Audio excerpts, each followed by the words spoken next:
عليكم ورحمة الله وبركاته، أسعد الله أوقاتكم بكل خير حبايبنا الكرام.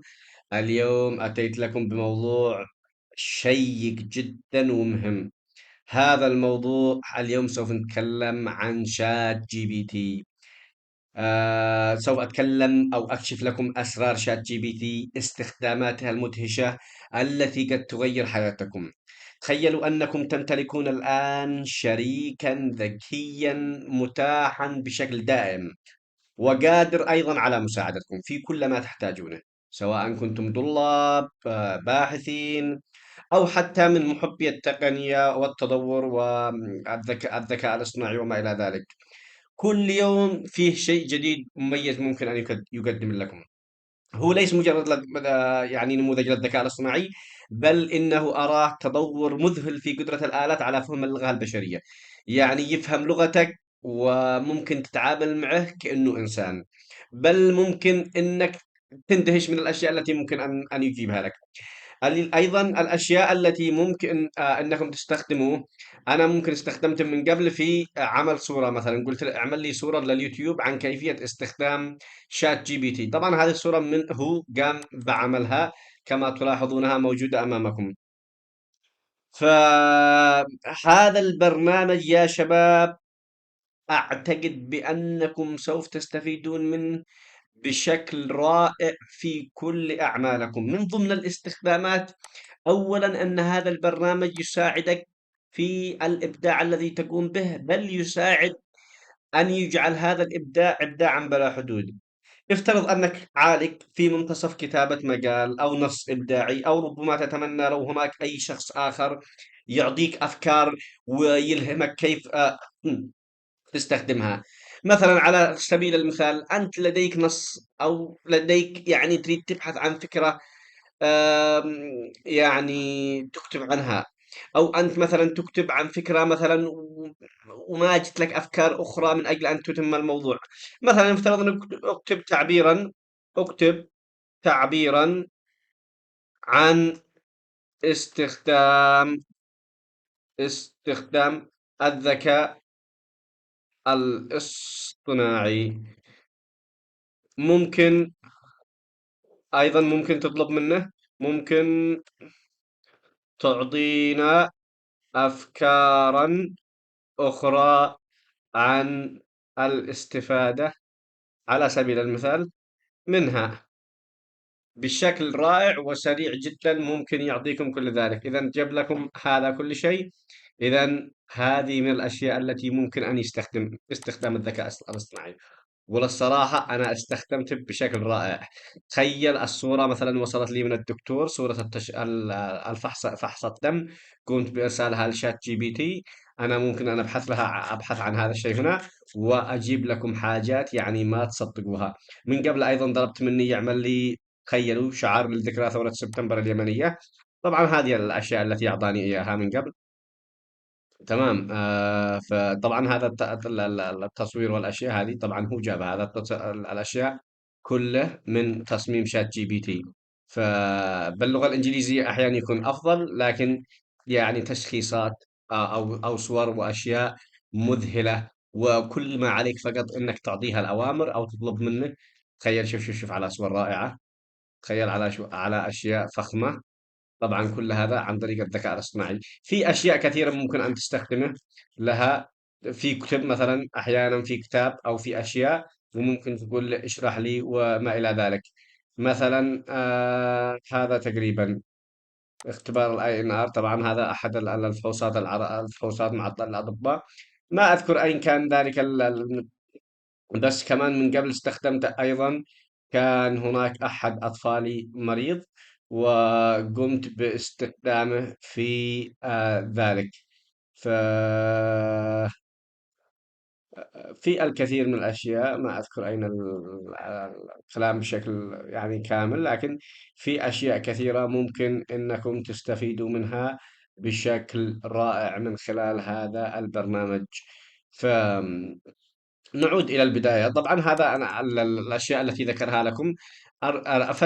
التعليم بإمكانك يا شباب اليوم، أي سؤال، أي استفسار، ضع لشات جي بي تي يجيب لك الحل مفصل. على سبيل المثال لو نبحث، أنا قبل بحثت عن هذا الشيء وجاب لي، يعني مثلا لو أبحث هذه الصورة، خذ أي صورة واطلب منه مثلا شرح، قل له اشرح وأعطيه هذا الصورة. شوف الآن يجيب لك الشرح بأسرع وقت. وممكن يقول لك طلع جلدي، شوف، ممكن يكون بسبب الصدفية، وممكن يكون بالالتهابات الجلدية، وممكن يكون بالإكزيما، وممكن شوف على شرح سريع ورائع. هذا الشيء الأول. الشيء الثاني ممكن أيضا تستخدمه في أشياء أخرى كما قلنا في التعليم، مثلا على سبيل المثال نبحث مثلا عن مسألة، مثلا نبحث عن مثلا mathematics questions، مثلا نبحث عن أسئلة بل في الرياضيات، ونقوم مثلا نريد منه أنه يعطينا إجابة، مثلا على سبيل المثال. أوكي، نأخذ هذا السؤال مثلا على سبيل المثال. أنا أخذت فقط من أجل أنه نريكم كيفية. بإمكانك أيضا تصور للصور، نزل البرنامج الموجود على التلفون وبإمكانك تستخدمه في الصور. شوف هذه، الآن يعطيك الإجابة. شوف، يا سلام يا سلام. إذا الإجابة قال لك هي الإجابة بي، الإجابة اختارها هي الإجابة بي. إذا شوف على سرعة، شوف على تفصيل مبسط، كل شيء ممكن تقول له. يعني أنت تريد باللغة العربية إلى اللغة العربية مثلا، وسوف يعطيك ذلك بشكل رائع. الخطوة الأولى توحيد المقامات، الخطوة تبسيط التعبير بالكامل، وبعدها توسيع البسط وما إلى ذلك. يا سلام يا سلام. إذا هذه يعني المثال الأول والمثال الثاني اللي قلنا للرعاية الصحية وللتعليم، أيضا بإمكانك تستخدمه في الصناعة، بإمكانك تستخدمه في الزراعة. أعطيها البذرة الذي أنت تستخدمها أو الكذا، أو ونوع البيئة الذي أنت فيها، وقول لك كيف إنه نستفيد وكيف إنه نزيد الإنتاج وما إلى ذلك، وسوف يعطيك ذلك. أيضا بإمكانك استخدامه في عمل الصور، في الأفكار، في التجارة. يعطيك أشياء مذهلة. ممكن تقول لي يصمم لك صور، ممكن تصمم لي صورة عن استخدام استخدام مثلا نقول استخدام الذكاء الاصطناعي لحل مسائل الرياضيات، مثلا على سبيل المثال. لأنه كنا نتكلم عن الرياضيات، تعال نتأكد نقول لهم مثلا تسوي مسؤول عن استخدام الذكاء الاصطناعي لحل مسائل الرياضيات بشكل سريع وبشكل رائع، يقوم بإعطائك الإجابة، يعني تندهشوا. طبعا هذه الإجابة. ممكن تقول الصورة لم تعجبني، ممكن صورة أخرى أفضل وأدق وأدق تعبيرا، مثلا على سبيل المثال تعطيه مرة أخرى وتعطيه ويجيب لك شرح أفضل أو أدق تعبيرا، ودعنا نتأكد ما هو الذي سيظهر ذلك. طبعا تستخدم فيه الصور، تستخدم آخر شيء، هذه يمكن تكون كذلك. أو بإمكانكم أيضا استخدام أخيرا إذا لديك كتاب أو شيء وتريد تلخصه. على سبيل المثال، أنا عندي الكثير من الكتب والأشياء بس جميعها باللغة الإنجليزية. مثلا نفترض على سبيل المثال أنه أنا معي هذه الورقة العلمية وأريد أن أقوم بتلخيصها. طبعا بيتكلم لك عن استخدام المثبطات في ما يسمى الزلازل. ممكن تلخص لي هذه الورقة في 20، أو نقول في ورقتين، أو هذه هي طبعا ورقة علمية، الورقة العلمية هذه ورقة علمية كاملة يعني، أو الورقة العلمية في ورقتين، آه ف أو في صفحتين. فدعنا نتأكد فقط ما هي الإجابة التي ممكن أن يعطينا الآن يقرأ reading documents، يعني يقرأ ما هو الموجود في داخل الملف. والآن تكلم لك عنها، الآن بيشرح لك ما هي التجربة التي بيقوم بها أو التجارب الموجودة، وبعدين جاب لك الخلاصة. يعني الآن ممكن تقول له، ممكن اللغة العربية مثلا، اللغة العربية، يجيب لك الآن التفصيل كل شيء باللغة العربية بشكل أسرع، أو ممكن تقول تترجم لي إلى اللغة العربية بشكل أفضل. إذا المخمدات والمثبطات الهجينة المكونة من الصفائح الزلزالية الفولاذية ذات شقوق واحتكاك ناقش تدور. طبعا نجيب لك كل شيء وبأسرع وقت. أخيرا وليس آخرا، سأجيب لكم آخر شيء، والذي بإمكانكم أن تستخدموا الذكاء الاصطناعي مثل ماذا؟ ممكن أن تستخدموه، لكن هذا ليس الموجود على الكمبيوتر، لكن الموجود على ال على الجهاز أو على التلفون. والآن سأسجل لكم، مثلا على سبيل المثال الآن سأسجل لكم وأنتم تسمعوا ماذا يقول. الآن أستخدم هذا. السلام عليكم ورحمة الله وبركاته، كيف الحال؟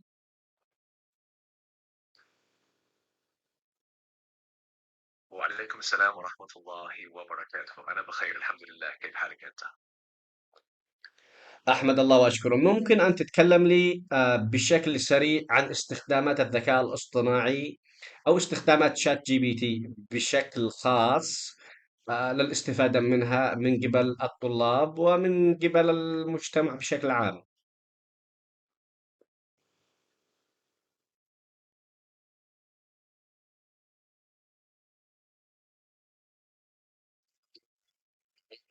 استمعي. خاصة الجي بي تي نوع بشكل كبير، ويمكن أن تكون مفيدة للغاية لكل من الطلاب والمجتمع بشكل عام.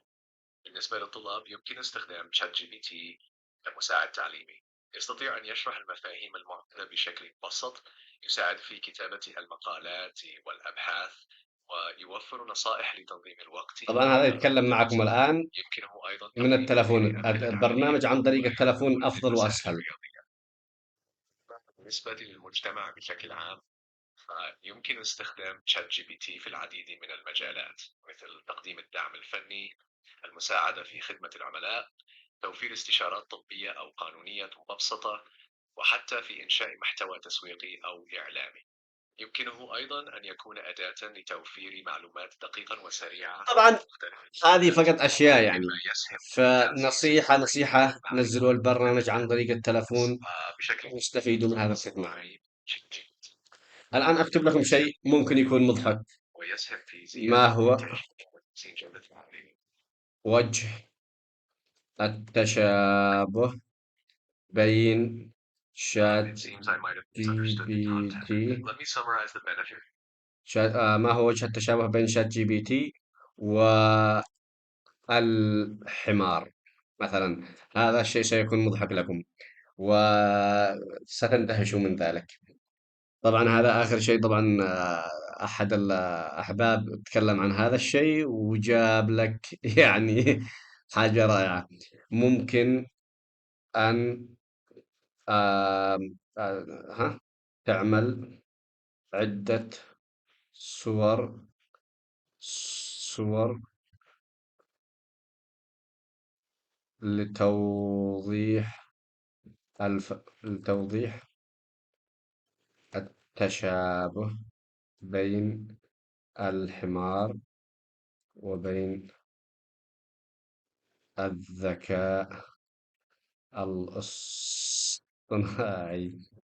طبعا هذا الشيء مضحك جدا يا شباب، يتكلم لك عن وجه التشابه بين الحمار والذكاء الاصطناعي. آه ما أدري لماذا قال هنا. لا، دعني فقط أعيد what are دعوني أكتبها باللغة الإنجليزية. what are the similarities between AI and donkeys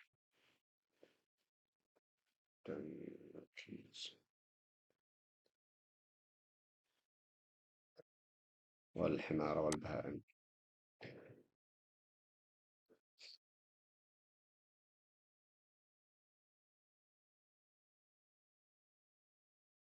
شوف الآن جاب لكم هذا الأشياء. ممكن أقول لك حاجة، أقول له could you make them as pictures. الآن بيفعل الصور الخاصة بذلك، وبتكونوا تلاحظون آه،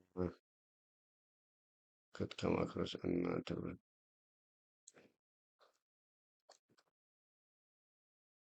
just use the symbol is to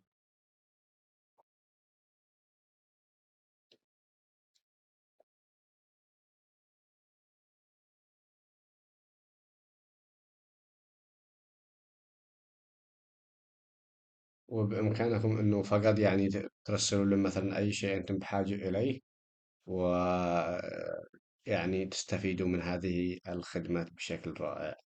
طبعا في قبل أحد الشباب يعني أعطانا شوف طبعا هذه يجيب لك انه الذكاء الاصطناعي ويجيب لك الفرق بين الحمار باسرع وقت يعني.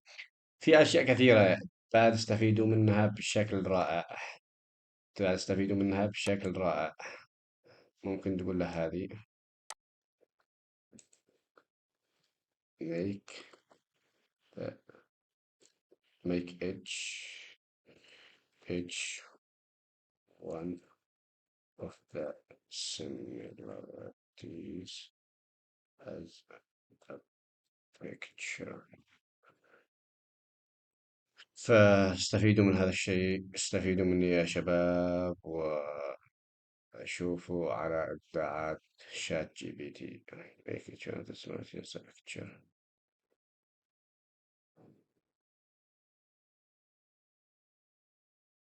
others. فتلاحظوا مثلا الصورة الأولى جاب لك إنه يعني هذه اللي هي الأولى، ممكن تكون بالعربية. طبعا إذا مثلا النص طبعا انه ما فهمت من النص، طبعا جاب لك ان الحمار والمسلمين لديهم نفس المقاومة. بامكانك تقول له هذه مثلا الى العربية، المعذرة، الى العربية. الآن يجيب لك النص المقارن بين الذكاء الاصطناعي تبدو غير معتادة، ولكن إذا نظرها من منظور مجازي، مثلا قبل لك الذكاء الاصطناعي مثل التركيز على المهام، الذكاء الاصطناعي والحمار، وبعدين جاب لك المثابرة، بعدين جاب لك الموثوقية، بعدين في الأخير جاب لك عدم الوعي الذاتي، وأخيرا وليس آخرا أنه أداة يتم استخدامها من قبل البشر.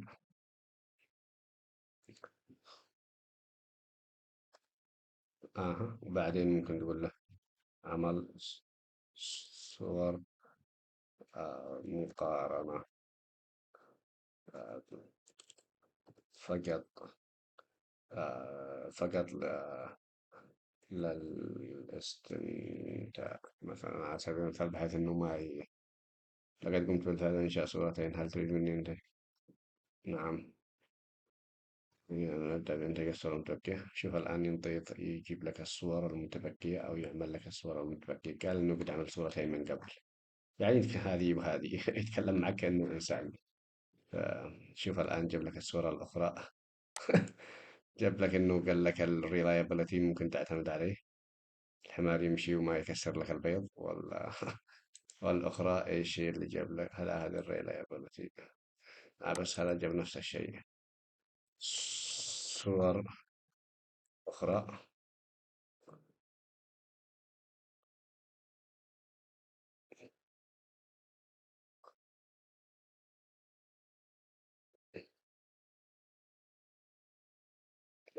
جميعهم غير علمي. المهم في أشياء كثيرة ممكن تستفيدوا منها، ويساعدكم الذكاء الاصطناعي بالحصول عليها بشكل مباشر ومقارنة وأشياء رائعة. فنصيحة: نزلوا برنامج الذكاء الاصطناعي، هذا هو شات جي بي تي فور فون. شات جي بي تي فون سامسونج. هذا البرنامج نزلوه واستفيدوا منه بشكل رائع. هذا هو شكلها بهذا الشكل فور سامسونج. فهذا هو، نزلوه واستفيدوا مني يا شباب. تستفيدوا منه في أي شيء ممكن أن يخطر ببالكم. إذا هذا كل ما أردت أن أخبركم عنه اليوم. تحياتي وربنا يوفقكم ويسعدكم. طبعا استخدمت المنقول في بعض الأشياء هنا في مثل هذا الصورة، واستخدمت أيضا في معرفة هذه الأمراض، واستخدمت أيضا في شرح هذه الصورة. أخذتها من جوجل وقلت له اشرحها، فبستفيد منه بشكل رائع. وكل التوفيق. السلام عليكم ورحمة الله وبركاته.